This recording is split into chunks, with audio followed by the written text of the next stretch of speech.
le top 5 des découvertes accidentelles, aussi appelé serendipite, un truc comme ça. Alors le numéro 1, c'est l'invention de la dynamite, par Alfred Nobel. Ce nom vous dit quelque chose, c'est grâce à lui le prix Nobel.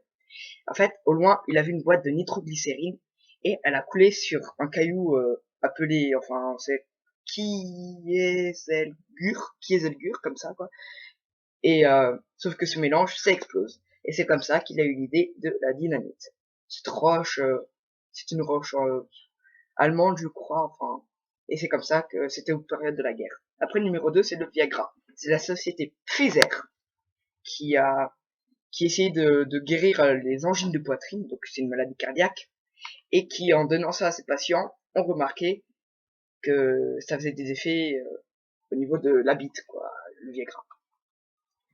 Le numéro 3, c'est l'invention du four à micro-ondes par Percy Spencer, je ne sais pas si je le dis bien, qui travaillait dans une société de radar avec du chocolat dans sa poche. Il a remarqué que le chocolat fondait. Alors il s'est approché avec du popcorn, enfin avec du maïs, et ça donnait du popcorn. C'est comme ça qu'il a eu l'idée des fours à micro-ondes.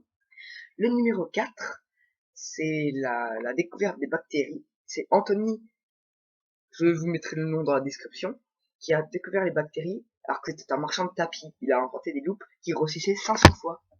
Et le numéro 5, c'est la découverte de l'aspartame. C'est James Schlatter qui a découvert l'aspartame alors qu'il c'était des anti-ulcères et il s'était léché le doigt pour tourner une page et c'est comme ça qu'il a trouvé l'aspartame.